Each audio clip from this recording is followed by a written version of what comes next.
विदेश मंत्री सुषमा स्वराज ने संयुक्त राष्ट्र महासभा में विश्व समुदाय के सामने पाकिस्तान को लताड़ लगाई और ऐसी लताड़ लगाई कि पाकिस्तान कभी नहीं भूल पाएगा।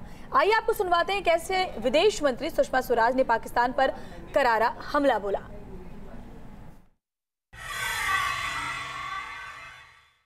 सभापति जी, हम तो गरीबी से लड़ रहे हैं, लेकिन हमारा पड़ोसी देश पाकिस्तान हमसे लड़ रहा है। परसों इसी मंच से बोलते हुए पाकिस्तान के वजीर आज़म शाहिद खाकान अब्बासी ने भारत पर तरह तरह के इल्ज़ाम लगाए, हमें स्टेट स्पॉन्सर्ड टेररिज्म फैलाने का गुनहगार भी बताया और मानवाधिकार उल्लंघन का आरोपी भी। जिस समय वो बोल रहे थे तो सुनने वाले कह रहे थे, लुक हु इज टॉकिंग। जो मुल्क हैवानियत की हदें पार करके सैकड़ों बेगुनाहों को मौत के घाट उतरवाता है, वो यहाँ खड़ा होकर हमें इंसानियत का सबक सिखा रहा था, हमें मानवाधिकार का पाठ पढ़ा रहा था। पाकिस्तान के वजीर आज़म ने कहा कि मोहम्मद अली जिन्ना ने पाकिस्तान को शांति और दोस्ती की विदेश नीति विरासत में दी थी। मैं उन्हें याद दिलाना चाहूँगी कि मोहम्मद अली जिन्ना ने शांति और दोस्ती की नीति विरासत में दी या नहीं थी, ये तो इतिहास बहुत अच्छी तरह जानता है, लेकिन ये एक सच्चाई है कि प्रधानमंत्री मोदी ने शांति और दोस्ती की नीयत ज़रूर दिखाई थी। उन्होंने सारी रुकावटों को पार करते हुए दोस्ती का हाथ आगे बढ़ाया, किंतु कहानी बदरंग किसने की, अब्बासी साहब, इसका जवाब आपको देना है, मुझे नहीं। वो यहाँ खड़े होकर संयुक्त राष्ट्र के पुराने प्रस्तावों की बात भी कर रहे थे, पर क्या उन्हें याद नहीं कि शिमला समझौते और लाहौर डिक्लेरेशन के अंतर्गत हम दोनों देशों ने ये निर्णय किया है कि हम आपसी मसलों को इकट्ठे बैठ कर के हल करेंगे, किसी तीसरे की मध्यस्थता स्वीकार नहीं करेंगे।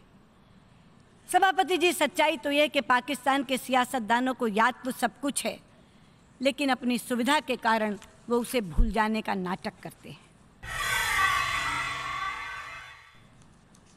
पाकिस्तान के वजीर आज़म ने कॉम्प्रिहेंसिव डायलॉग की बात भी की।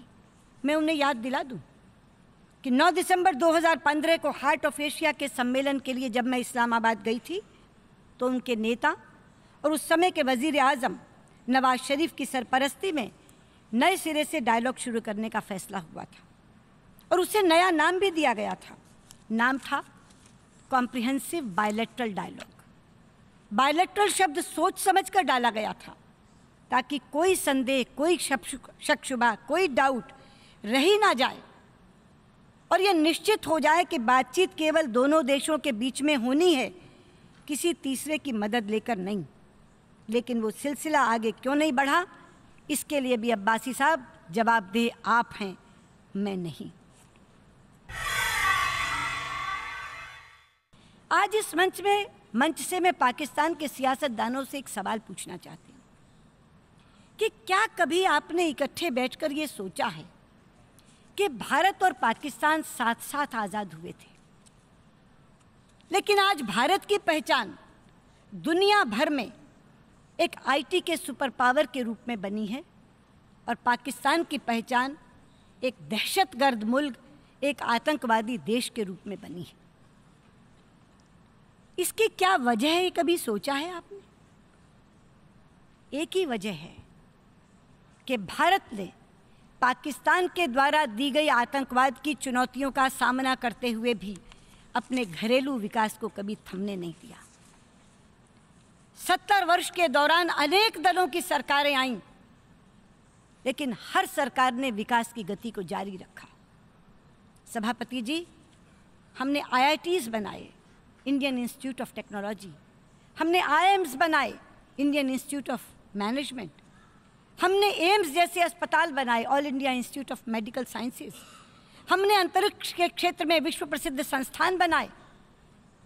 पर पाकिस्तान वालों, आपने क्या बनाया?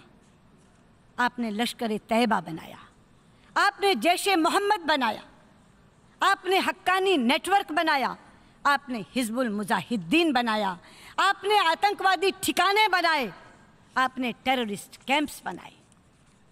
सभापति जी, हमने स्कॉलर्स पैदा किए, हमने साइंटिस्ट पैदा किए, हमने इंजीनियर्स पैदा किए, हमने डॉक्टर्स पैदा किए।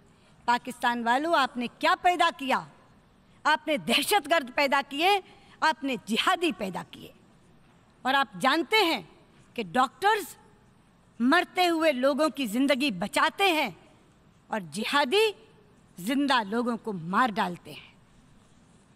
और आपका जिहादी संगठन केवल भारत के लोगों को नहीं मार रहा, वो हमारे पड़ोसी देश अफगानिस्तान और बांग्लादेश के लोगों को भी मार रहा है, वो भी उनकी गिरफ्त में है। सभापति जी, यूएनजीए के इतिहास में ये पहली बार हुआ है कि किसी देश ने शाम को राइट टू रिप्लाई मांगा हो और एक साथ उसे 3-3 लोगों को स्पष्टीकरण देना पड़ा हो, 3-3 देशों को जवाब देना पड़ा हो। ये अकेला तथ्य पाकिस्तान की करतूत को दर्शाता है।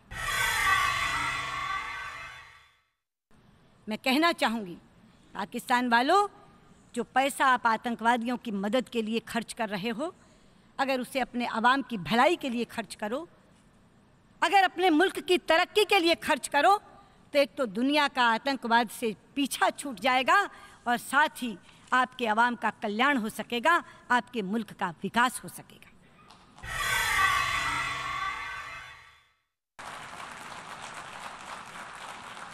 सभापति जी, संयुक्त राष्ट्र आज जिन समस्याओं का समाधान ढूंढ रहा है, उसमें से सबसे प्रमुख है आतंकवाद। भारत आतंकवाद का सबसे पुराना शिकार है, लेकिन मुझे याद है जब हम आतंकवाद शब्द का इस्तेमाल करते थे तो विश्व के बड़े बड़े देश उसे कानून व्यवस्था का मामला कहकर खारिज कर देते थे। लेकिन आज जब आतंकवाद चारों ओर पैर पसार रहा है तो अब सब देश इसकी चिंता करते हैं। लेकिन मुझे लगता है समय आ गया है जब इस विषय पर हमें अंतर्मुखी होकर सोचने की ज़रूरत है, इंट्रोस्पेक्शन करने की ज़रूरत है। हम सभी देश बायलैटरल डिस्कशंस में, द्विपक्षीय वार्ताओं में, मल्टीलैटरल फोरम्स में, बहुपक्षीय मंचों से जब भी संयुक्त वक्तव्य, जॉइंट स्टेटमेंट जारी करते हैं तो सभी में आतंकवाद की भर्त्सना करते हैं और उससे लड़ने की एकजुटता का संकल्प भी लेते हैं। किंतु सच्चाई ये है कि एक रस्म बन गई है जिसे हम निभा देते हैं, किंतु वास्तव में जब उस संकल्प को पूरा करने का समय आता है तो कुछ देश अपने अपने हितों को सामने रखकर फैसले लेते हैं। ये सिलसिला अनेक वर्षों से चल रहा है और यही कारण है कि 1996 में भारत द्वारा प्रस्तावित CCIT पर आज तक संयुक्त राष्ट्र निर्णय नहीं ले सका। CCIT की सभी धाराओं पर सहमति बन गई, अगर नहीं बनी सहमति तो एक धारा पर, और वो है आतंकवाद की परिभाषा। मैं कहना चाहूँगी, परिभाषा ही तो जड़ है जिसमें से अच्छे और बुरे आतंकवादी का अंतर निकलता है। अगर परिभाषा पर एक राय नहीं बनेगी तो हम एकजुट होकर कैसे लड़ेंगे? अगर मेरे और तेरे आतंकवादी की दृष्टि अलग अलग हो जाएगी तो हम एकजुट होकर कैसे लड़ेंगे? यदि सुरक्षा परिषद में टेररिस्ट की लिस्टिंग पर भी मतभेद उभर आएंगे तो हम एकजुट होकर कैसे लड़ेंगे?